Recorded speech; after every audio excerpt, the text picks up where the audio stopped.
najprej, kako je sestavljena vhodna stran CapCuta. Imamo moder gumb New Project, kjer začnemo nov projekt. Če imamo kakšne druge projekte, pa se nam prikazujejo spodaj. Pogled lahko spremenimo tukaj, kjer imamo 3 črtice in svinčnik. Kliknemo gor in imamo možnost ploščic, imamo možnost različnih templateov, ki smo jih uporabili, in drugih. Zdaj, če tega nismo uporabljali, bomo imeli prazno, zato je pomembno, da imamo tukaj izbrano možnost vse, torej all, in meni je tudi bolj všeč pogled, kjer imam razvrščeno eno pod drugim in s tem vidim več podatkov. Vsak projekt lahko tudi preimenujemo, rename, podvojimo, duplicate ali pa izbrišemo, delete. Torej, jaz bom tega recimo preimenovala in bom napisala mačka.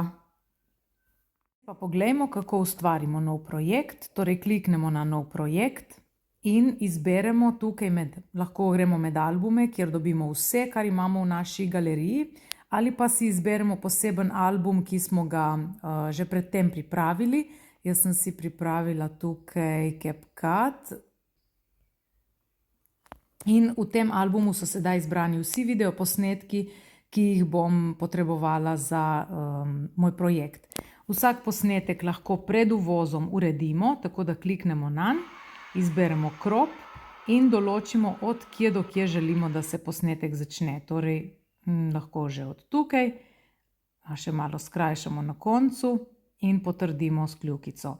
To lahko naredimo pri vseh. Zdaj, glede na to, da imam jaz kratke, jih bom samo še izbrala in dodala. Tukaj pa vidimo tudi tisti, ki imajo škarice. To pomeni, da so bili že predhodno, torej da smo jih predhodno uredili in ko jih bomo uvozili v projekt, bojo že skrajšani. Torej, sedaj kliknem samo add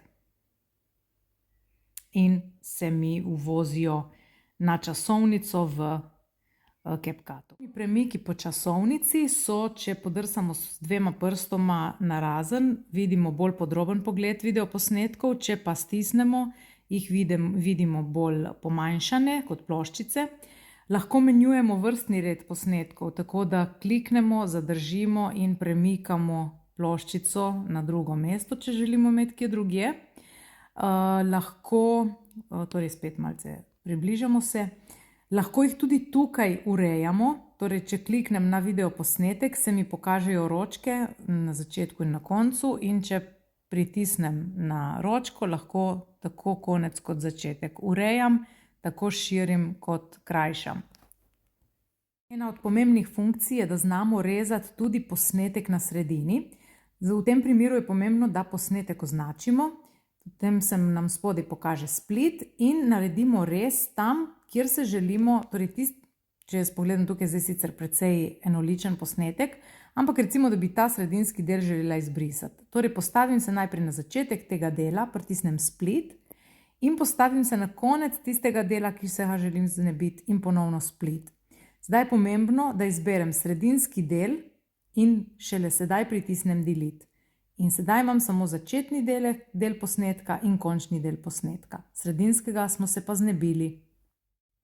Ko naredimo prve spremembe, se nam pokaže tudi puščica nazaj, tukaj, kjer lahko torej undo, razveljavimo naše zadnje poteze, lahko pa seveda tudi to ponovno uveljavimo, če smo se kakorkoli zmotili.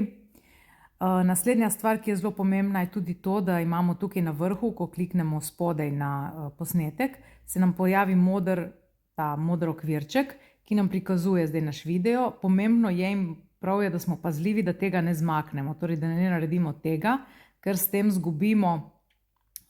pojavi se črn okvirček in s tem zgubimo celotno vidno polje našega posnetka. Torej, tukaj pazimo, da je res tako, kot mora biti poravnano.